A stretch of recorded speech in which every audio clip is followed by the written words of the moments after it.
Happy Friday, everybody. Welcome to the Michael Cutler Hour. I am your host, Michael Cutler. It is October the 26th, 2018.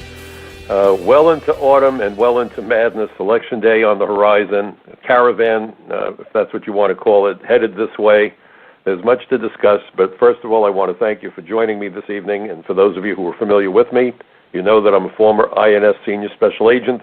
Spent 30 years with the former INS, now ICE, and other agencies that were created out of the bedlam when the old INS was split up after the creation of what I came to call the Department of Homeland Surrender by George W. Bush.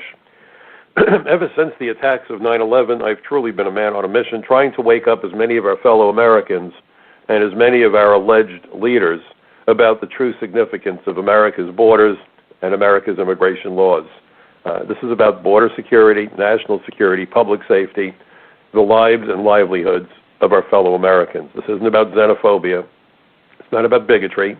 It's not about racism. If it was, I couldn't have done the job for 30 seconds, let alone 30 years.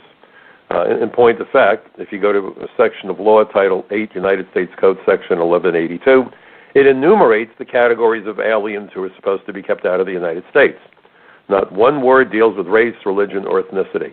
It's aliens with dangerous communicable diseases, aliens who suffer severe mental illness, aliens who are spies, terrorists, criminals, human rights violators, war criminals, fugitives, human traffickers, drug smugglers, gang members, aliens who've been previously deported, aliens who've committed fraud and seeking benefits in the United States or visas, and then we get to aliens who would likely become a public charge, or aliens who have no permission to work, and if they did work, would compete unfairly with Americans, likely costing Americans their jobs, and at the very least, driving down wages and working conditions.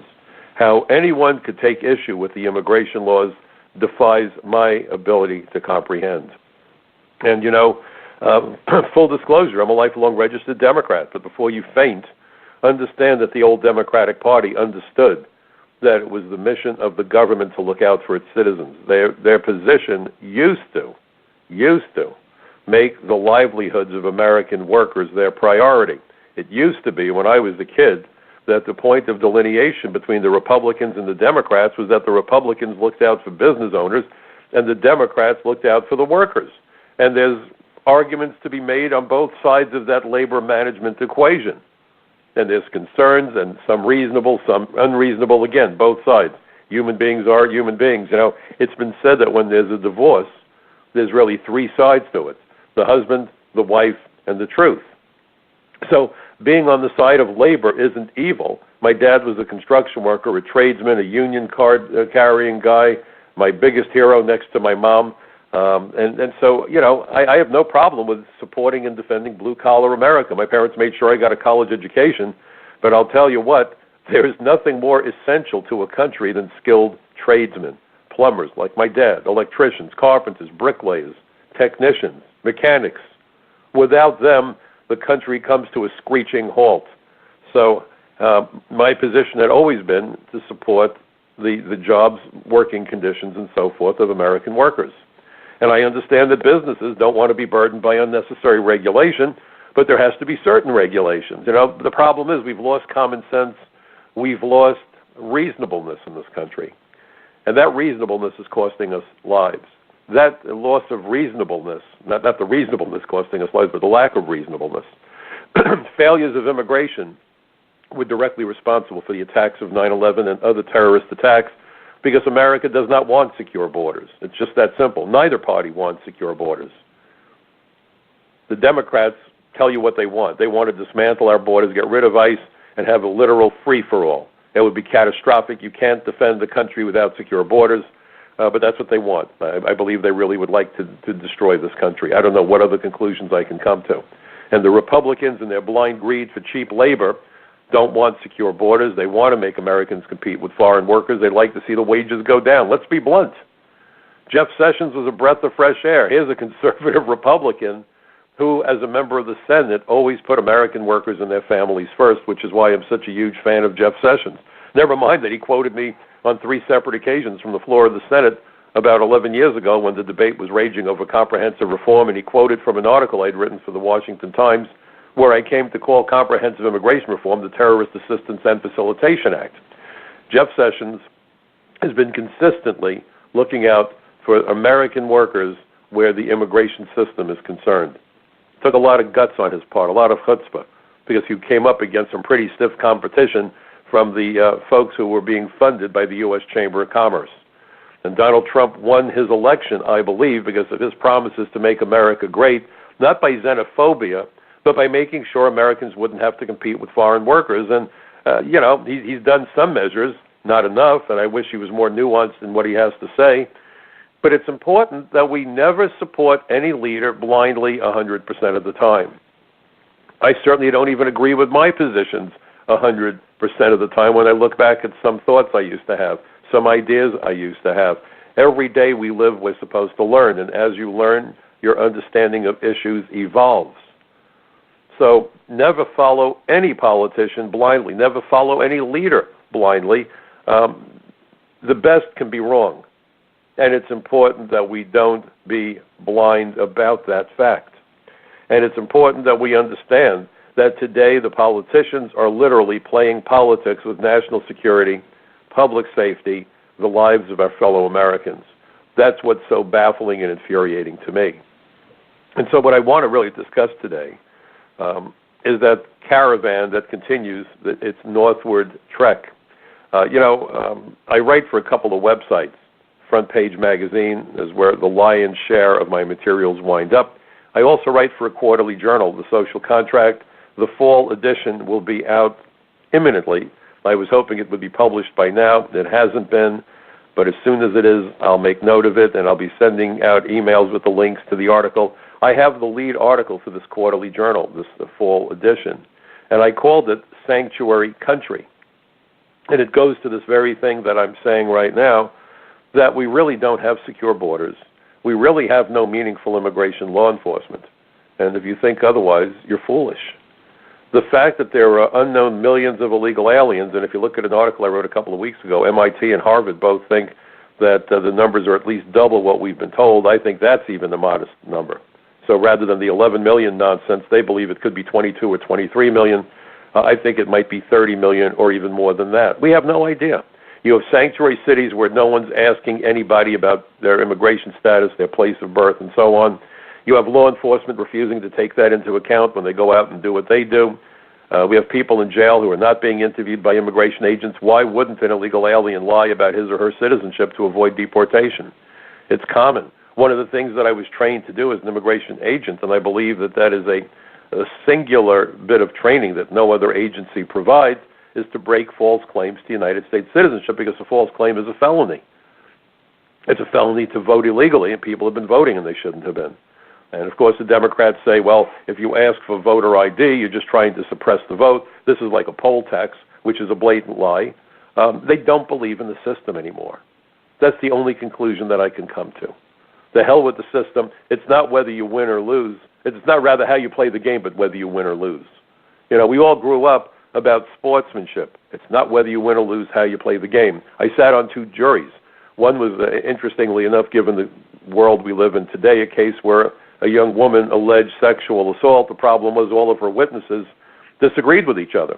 One witness said it was a sunny day. One witness said it was a stormy day. One witness said after the alleged event, this poor girl was so traumatized she sat in the closet in this building that they were in.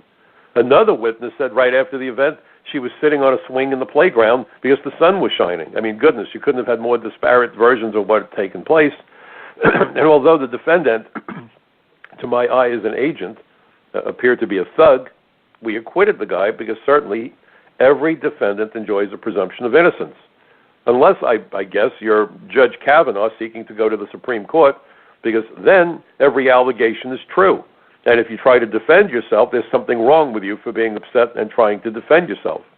I have never seen our country more screwed up and led by wackier people. And I'd love to know why people vote for these idiots. But then again, what choice do we get?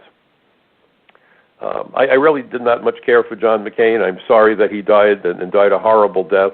But I have to tell you, I remember when he was running against Obama, I was on a radio show, and the host asked me who I wanted to see win the election, Obama or McCain.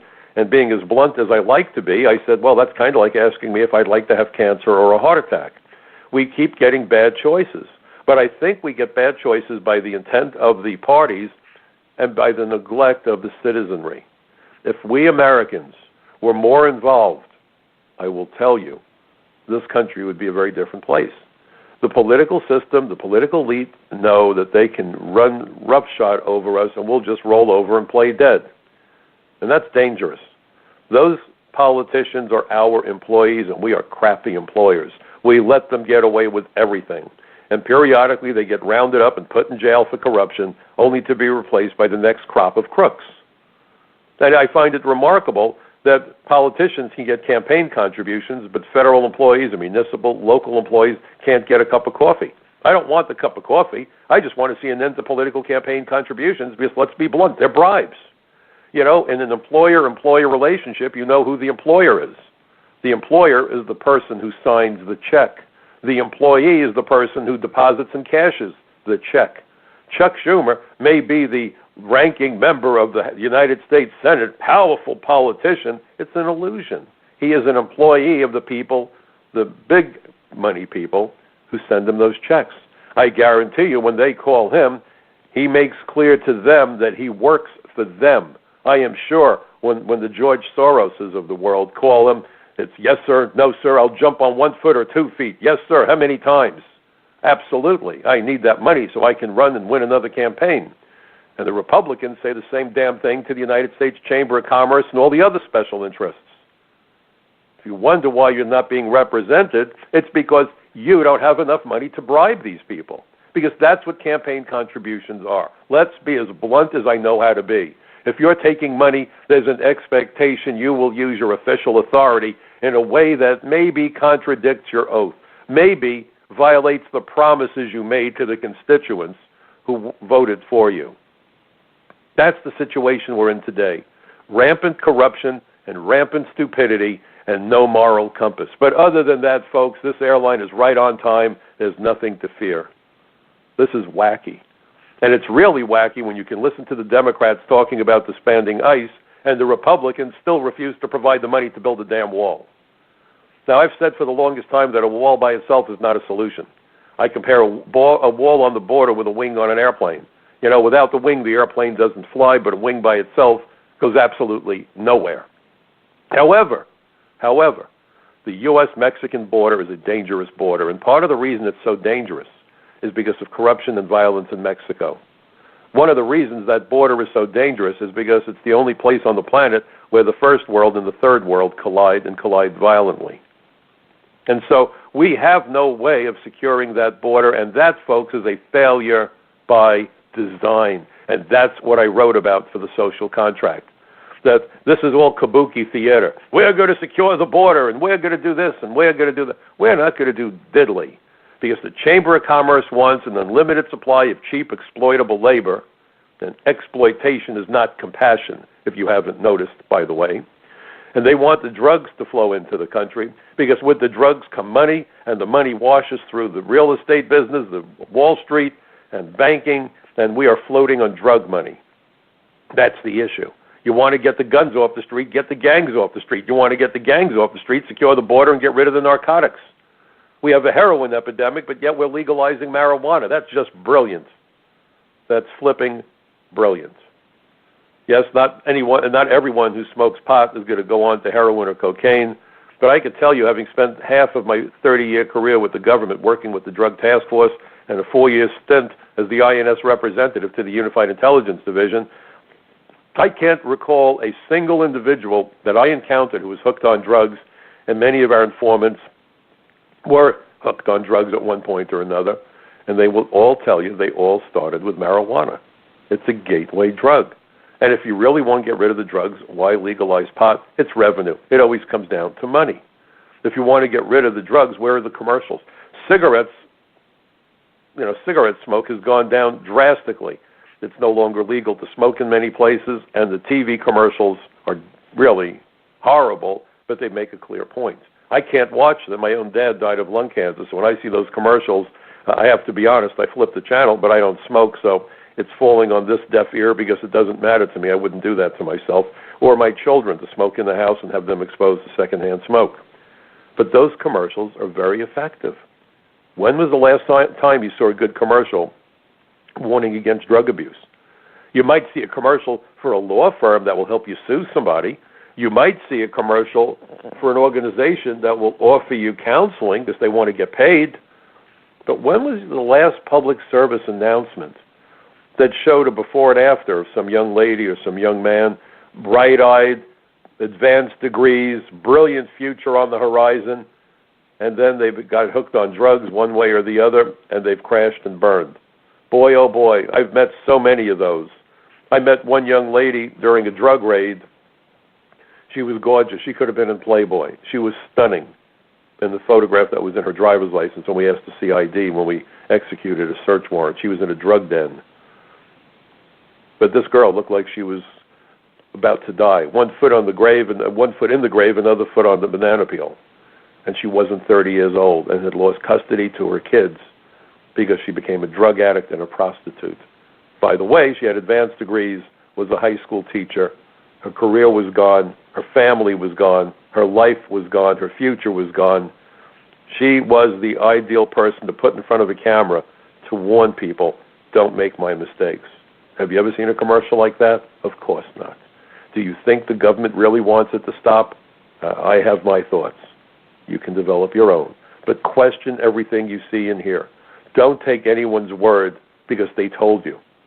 Trust nobody. This is a dangerous era. When you can see a caravan of potential illegal aliens heading for the United States, and the news media calls them migrants, immigrants, and refugees, my head wants to explode. We have a lawful immigration system that's the most generous in the world. Every year we admit 1 million lawful immigrants into the United States. We give them green cards. They're immediately placed on the pathway to citizenship. That number, 1 million, is greater than all the other countries on this planet combined. We admit tens of millions of temporary visitor alien tourists as foreign students, as foreign workers, and so forth. We don't make it that difficult to come legally. If you can't come legally, there's something really wrong with you. We are so willing to admit people that every year at least 500,000 aliens fail to depart when they're supposed to or otherwise violate the terms of their temporary admission. So understand, we don't make it that tough to get into the United States legally. So when you see a small army headed this way of aspiring illegal aliens, be scared, very scared. You know, I wrote 2 articles for Front Page magazine about the situation with this so-called caravan.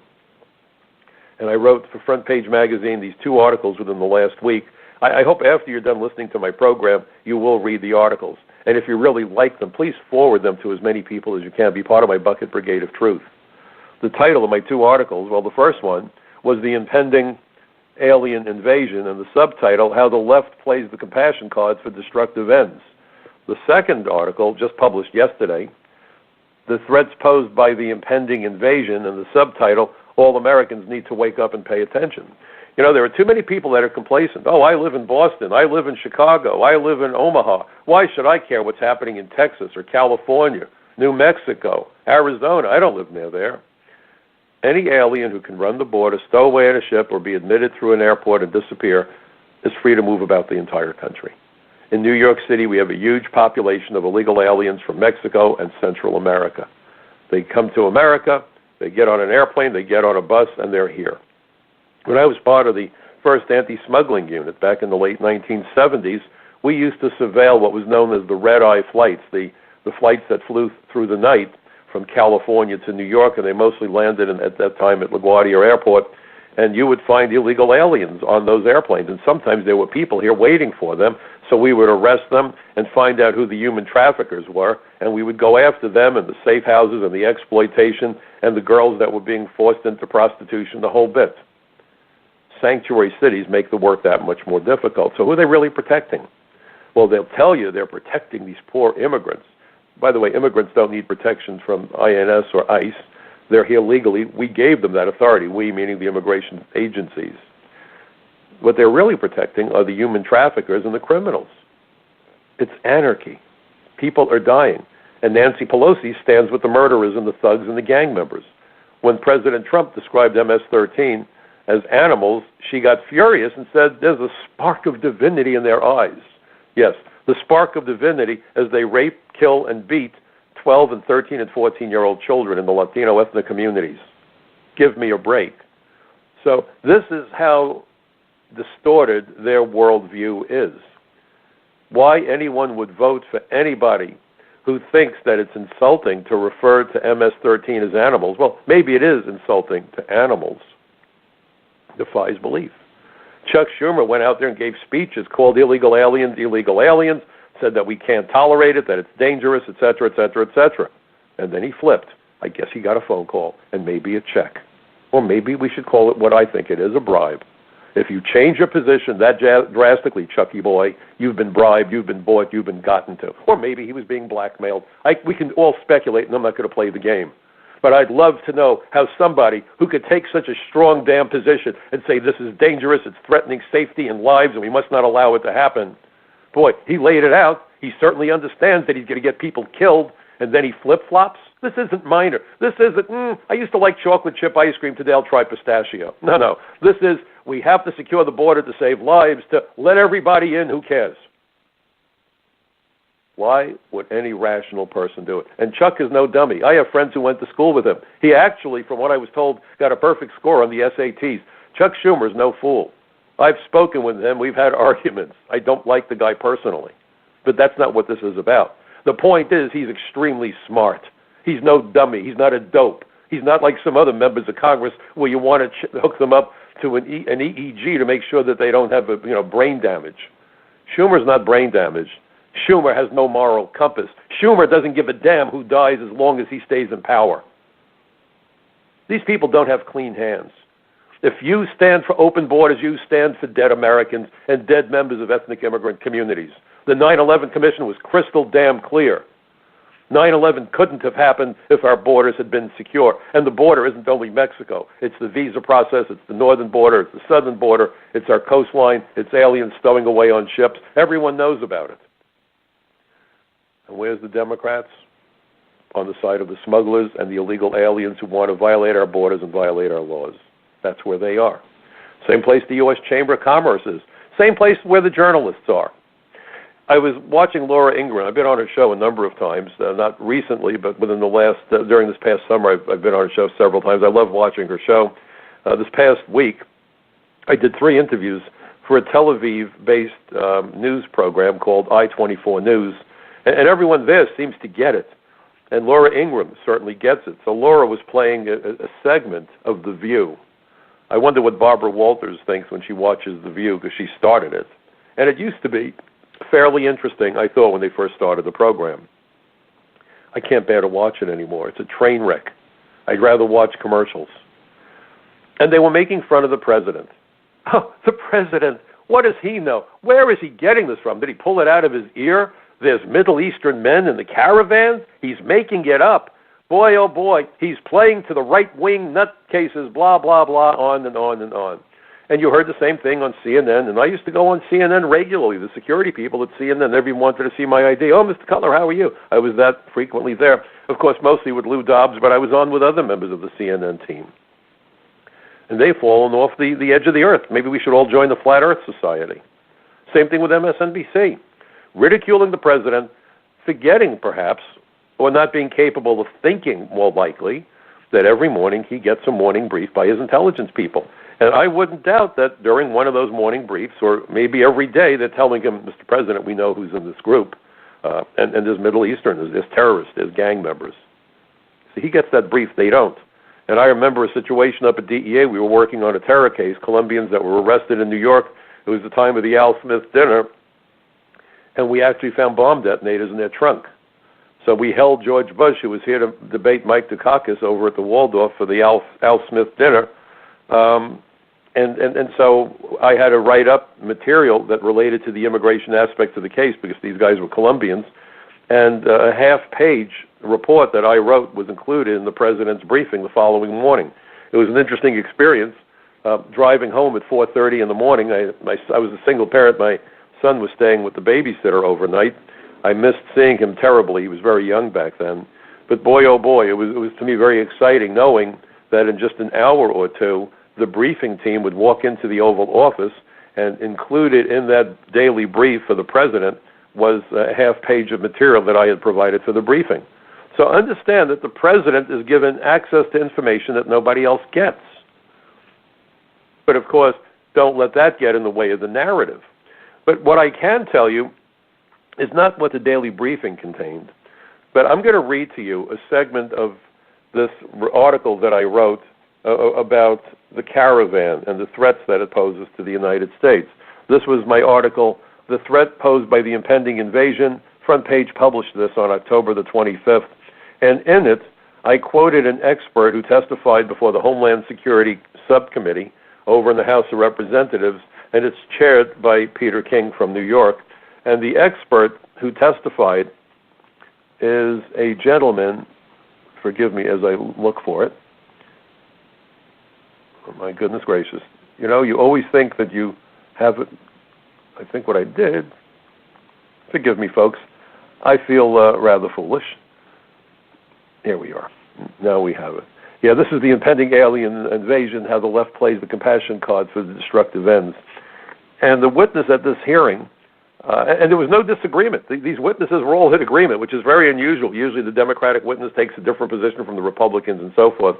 There was more or less unanimity on the threat from Latin America, terrorism, and so forth. And the witness in this particular case is a gentleman by the name of Dr. Emmanuel Ottolenghi of the Foundation for the Defense of Democracies. And I'm going to read to you 2 paragraphs, and I want you to let the words sink in and understand that this isn't just conjecture. Oh, the president is playing to his base, you know, all these smartasses who think they know more. By the way, I'd love to know what Whoopi Goldberg knows about national security. I'd love to know how many terrorists she's interrogated in her life. I've investigated and arrested terrorists. I'd like to know what she's done.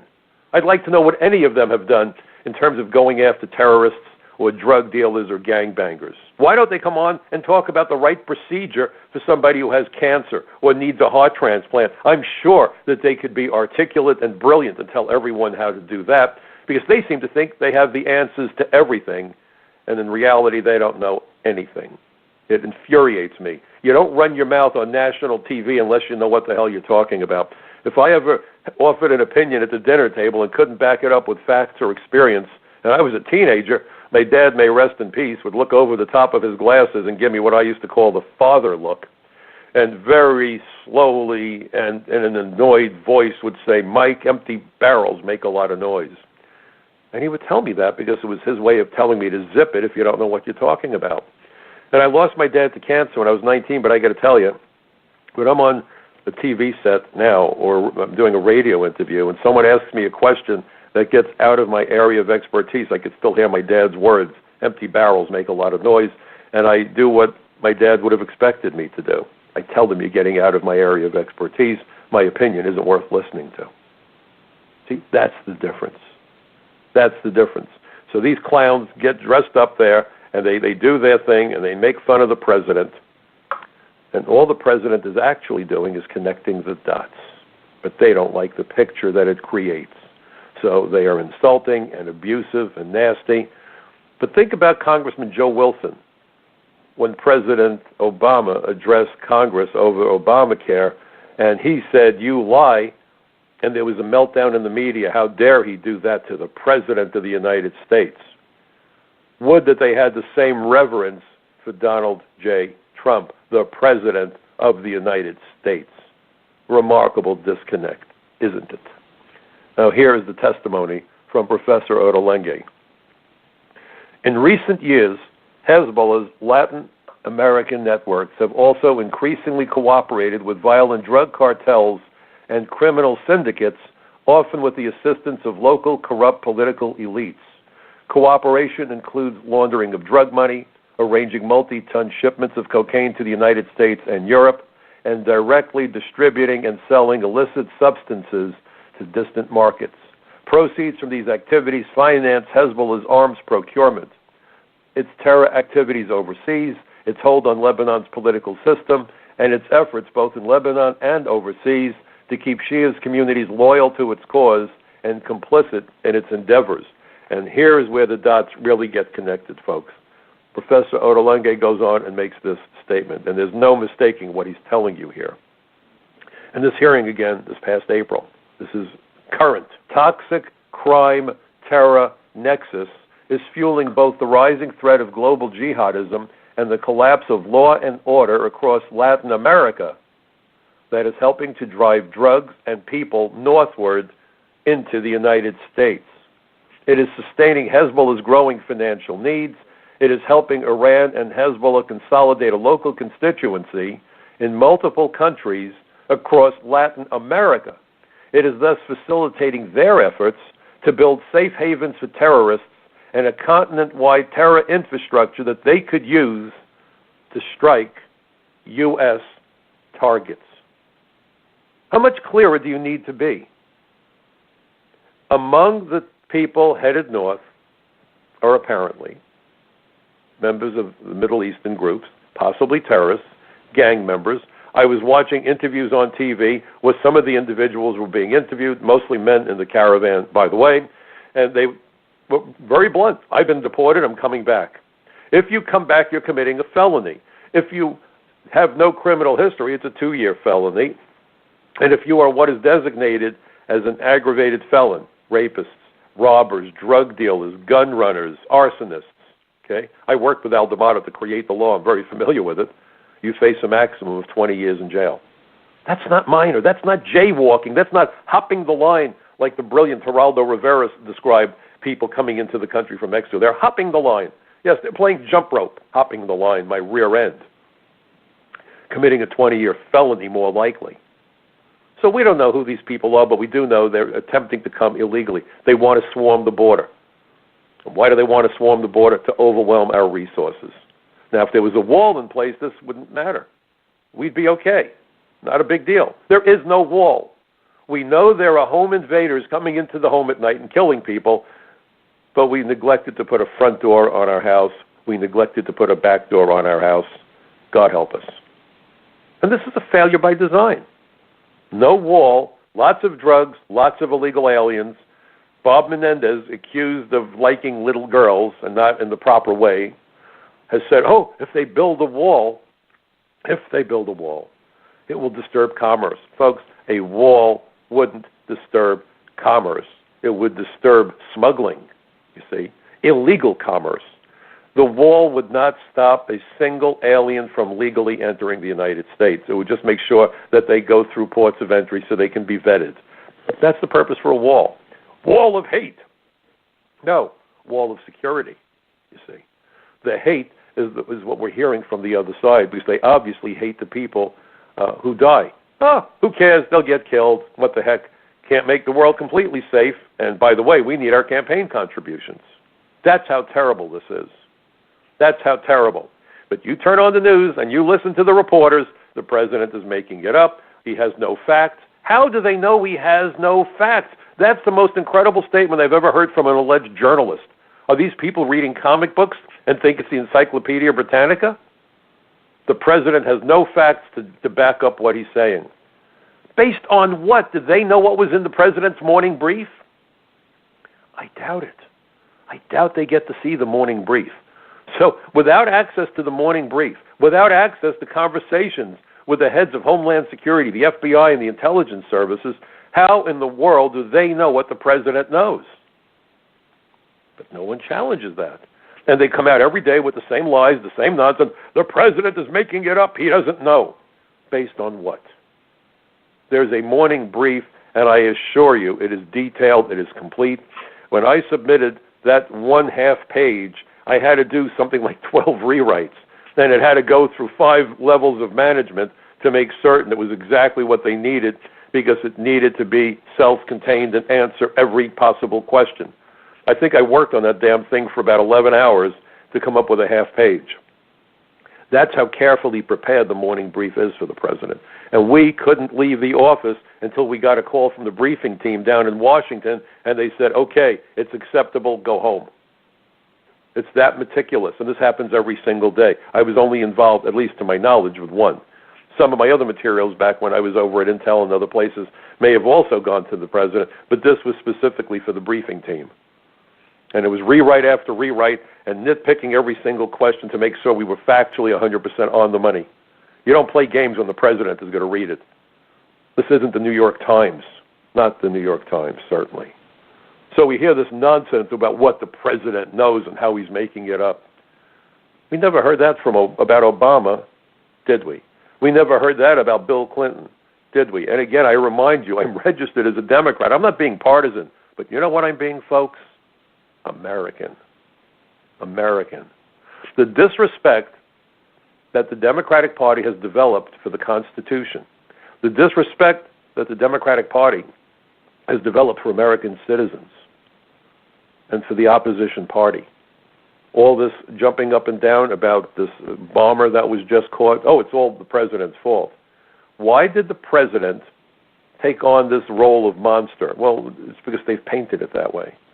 He was out campaigning, and you had these rioters come into these venues to disrupt a rally. Where have we seen this before on that scale? Disrupt Congress. Antifa. Is Antifa a Trump deal or a Democrat deal?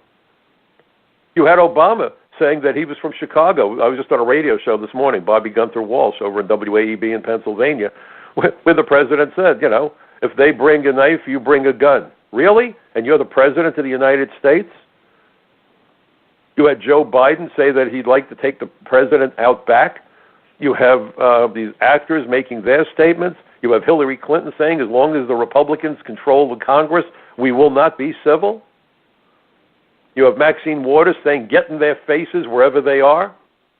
But the president has created this climate of hostility. Steve Scalise, Congressman Scalise, almost killed, grievously injured, went through I don't know how many surgeries, and I'm sure he's never going to be the same, by a Bernie Bush, well, forgive me. He was a Bernie supporter. And he's the guy who shot Scalise. Maybe really wasn't a supporter of Bernie, but he was a Trump supporter. Who are we talking about here, folks? You know, a Bernie Sanders supporter shoots a congressman, was trying to take out other Republicans. In fact, he asked before he opened fire, are those the Republicans over there? And when he heard yes, he started shooting. This wasn't an accident.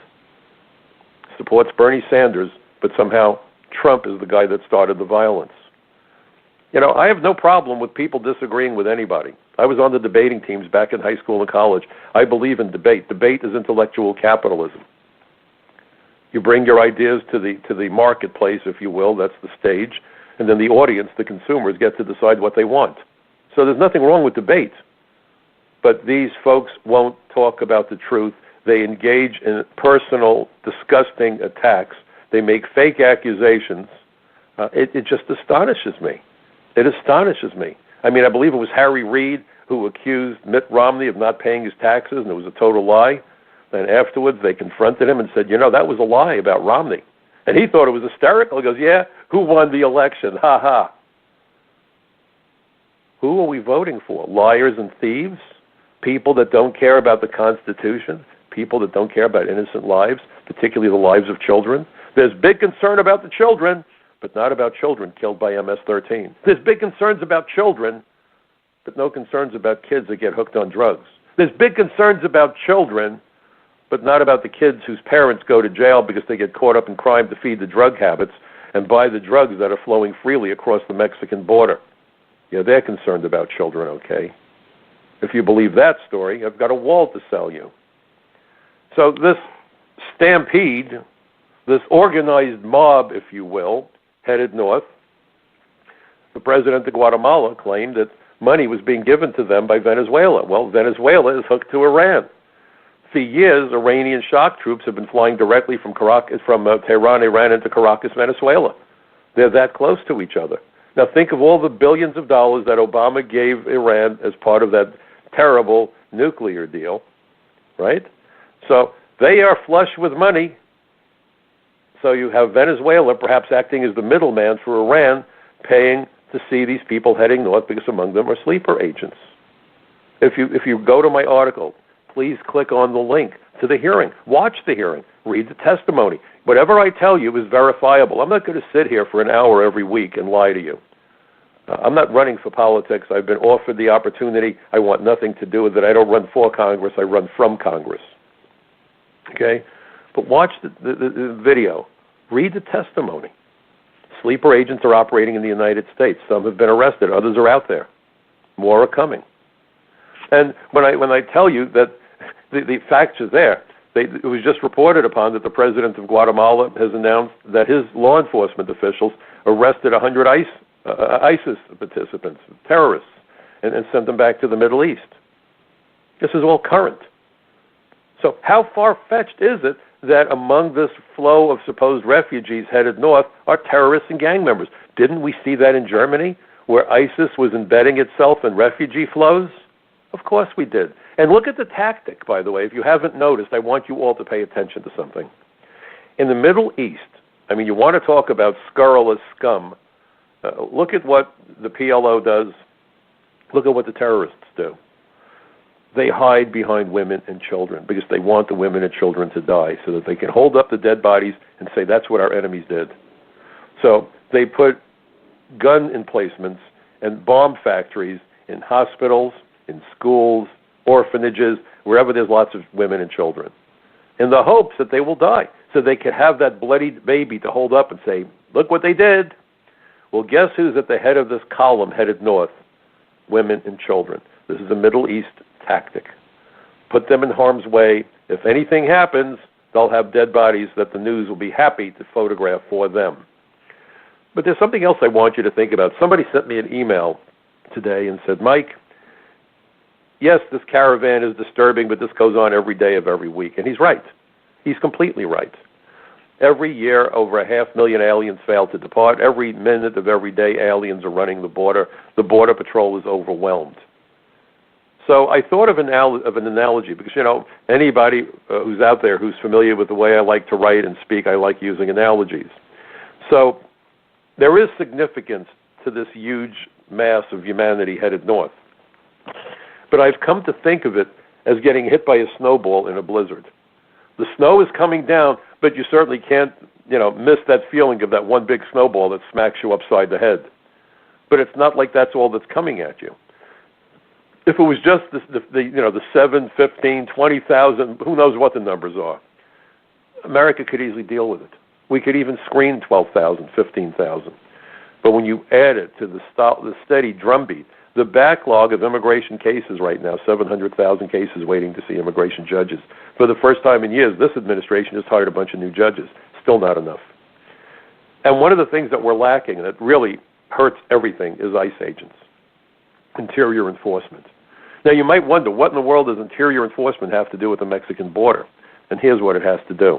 We all know that catch and release is a reality. It's also a reality for ICE, by the way. When they arrest illegal aliens, they don't have any place to put them either, so they photograph them, they fingerprint them, they give them a court date, and they turn them loose. On the border, according to what I heard recently, they were interviewing the president of the Border Patrol Union, 2%. 2% of the aliens who are given court dates show up. And they probably show up because they have a brother, sister, they got married, they got something going for them. So it's in their interest to walk into an immigration courtroom. 98% don't show up. Think about it. Stupid as this. We give them a notice to appear, and that's why the Border Patrol and ICE agents call that NTA, the notice to appear, a notice to disappear. Now, why do they do this? They do it because they know that if they play the game of hide and seek, if they hide, nobody's going to seek. Failure by design. There are 7,000 or so ICE agents, 6,000 ICE agents, whatever the exact number is. And it was funny, the Obama administration said, well, we can't tell you how many they are. That's national security. We don't want the bad guys to know how many people are looking for them. No, they didn't want the American people to know how this agency is failing by design. That's what they didn't want to know. So 7,000 ICE agents. More than half of them aren't even doing immigration work. They're doing customs work. And when there's a presidential campaign, they back up the Secret Service. And then they also go after kiddie porn investigations. And they also go after money laundering investigations. And they also go after intellectual property right investigations. They're more concerned with people that manufacture counterfeit Gucci loafers than counterfeit passports. So maybe we've got about 3,000 ICE agents for the entire United States of America and Puerto Rico and so forth. 3,000 ICE agents. I remember I was at a hearing years ago, and Lamar Smith, Lamar called me to a bunch of hearings. He invited me to my first hearing, in fact, that I did back in 1997 about visa fraud and immigration fraud because of the 93 terror attacks. And I remember Lamar Smith critical of the Bush administration, which took courage. Remember, Lamar Smith, Republican. John Hostetler, who followed as chairman, also Republican, criticized Bush constantly, frequently called on me knowing that I would go testify before their committee or subcommittee and be critical of the administration. They expected that of me. They showed real integrity, real chutzpah. And Lamar Smith looked at what the president came up with. This was Bush now. And he said, wow, this is like bringing 2 candles to a blackout instead of 1 candle. I will never forget the imagery. They want to bring 2 candles instead of 1 candle to a blackout. Brilliant statement. So with nobody looking for the absconders, why should they show up? If they show up, they're going to get ordered deported. If they don't show up, lots of luck. They're here. That's why we have maybe 30 million illegal aliens in the country, maybe 35 million, and more coming every day, because there's nobody out there to look for them. There's no one out there to do investigations to find out if people are really legitimately married or claiming to be married when they're not. The 9/11 Commission found immigration fraud was the key method of embedding for the terrorists. False marriages, false jobs, false claims to political asylum. Think of the Tsarnaev family. They got asylum from Russia. We can't go home. As soon as we gave them asylum, they hopped on airplanes and flew back to Russia. So what happened to their credible fear? A lie. We've seen it time and time and time and time again. And what do? Nothing. Why? This is failure by design. The immigration system should be a law enforcement system. It's not. The immigration system, folks, has become a delivery system. What does it deliver? An unlimited supply of cheap, exploitable foreign labor. And by the way, not just the illegal aliens who do the physically demanding, dangerous, and filthy minimum wage jobs, but through the H-1B visa program and other programs. And even there, this administration has fallen short. Read my article about how corporations are getting what they want with the H-1B visa. It's disgusting. Americans are doing the jobs, and then we're told, oh, we don't have enough American workers. Why? They get fired, and they get placed with workers from India who work for a third the wage. It's outrageous. The immigration system also delivers an unlimited supply of foreign students and foreign tourists. That's why on 9/11 we had 26 visa waiver countries. Now we have 38. There should be 0. Why? Because the U.S. Chamber of Commerce partnered with the Hotel, Hospitality, Travel, and Manufacturing Associations to create a monstrosity they call the Discover America Partnership, blithely ignoring that Al-Qaeda, ISIS, and the drug cartels have already discovered America. And here's the real kicker. The immigration system delivers an unlimited supply of clients for immigration lawyers. How many politicians are lawyers? In Congress, on the federal level, on the state level, on the city level, immigration lawyers are salivating when they see the caravan. Here it comes, clients. And I wouldn't doubt that some of these unscrupulous lawyers, that's kind of redundant, unscrupulous lawyer. Well, you see the point. Probably have gone down there to coach these people to tell them what to say and what not to say. Comprehensive immigration reform, by the way, would have paid the legal fees for the illegal aliens. When I ask people about it, they're very naive and foolish, and they say, well, they're pandering to the illegal. Why would you pander to the powerless? That's stupid. There's no point. No, the reason Uncle Sam would have paid the legal fees is because lawyers hate to work for free. And they know that these people may not have any money, but that doesn't matter when Uncle Sam writes the check. And guess who's really paying for the lawyers for the illegal aliens? We are, in so many ways, but even in paying for their attorneys. This is what they wanted. This is what they want. They didn't get it, but they had the chutzpah to try to get the federal government to pay for immigration lawyers. Who pays for your accountant when you file a tax return, folks? So we've got a ton of people headed north, and really, they don't know what to call them. Are they migrants? Are they refugees? I call them aspiring illegal aliens, but there's another way to describe them. Clients for immigration lawyers. And that's the reason the system continues to fail, because it does everything but what it's supposed to do. It's not protecting us, this system. It's not protecting American jobs. It's not protecting public safety.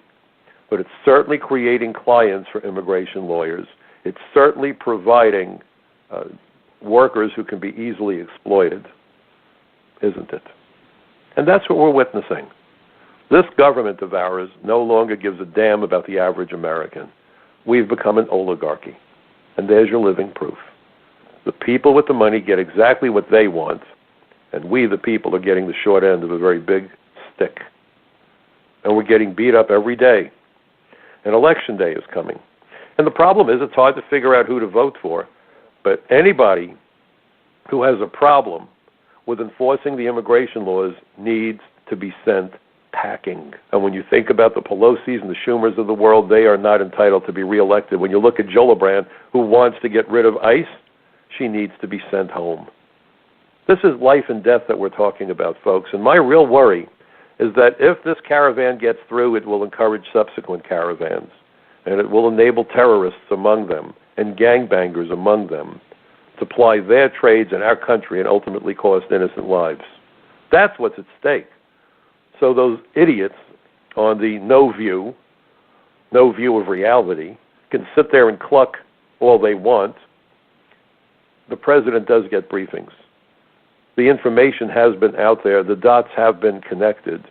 They just don't like the picture that gets created when you connect the dots.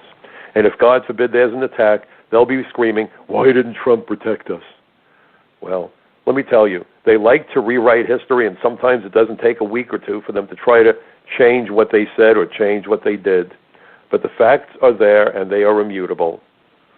The left wants to see an end to America's borders. Without borders, we're unable to defend ourselves. And the issue of putting the military on the border, look at it this way. It would be good to back up the Border Patrol with the military, but right now, the Border Patrol, the Customs and Border Protection inspectors at ports of entry, and ICE agents back up the military. The primary military of the U.S., the primary mission of the U.S. military, all 5 branches, it's a common mission, keep our enemies as far from us as possible. However, once they get past the military, once the bad guys, the enemy combatants, and they generally do it either by running our borders, stowing away on ships, or flying in on commercial airline flights, the task of keeping us safe from those bad actors falls to immigration law enforcement. Problem is, there are far too few, and that's intentional. It's unforgivable, but it's intentional. Think about it. 45 years ago, the United States took 9 years to put together the space program to fulfill President Kennedy's dream of sending men to the moon safely and returning them. How many years has it been, and we still can't figure out how to secure our Mexican-U.S. border? Folks, I was born on a Wednesday, not last Wednesday. Please get involved. Please read my articles. If you like them, forward them to as many people as you can. Do it on Facebook, any way you can. Get the word out. We, the people, need to have the facts. Knowledge is power, and you can help to empower our fellow Americans. That's a job all of us can and must do. Please remember, folks, democracy is not a spectator sport. Thank you for joining me. I hope you'll be joining me again next week at the same time right here on the Michael Cutler Hour. Meanwhile, have a wonderful weekend, folks, and don't forget to do your homework. Read those articles and forward them along. Thank you. So long for now.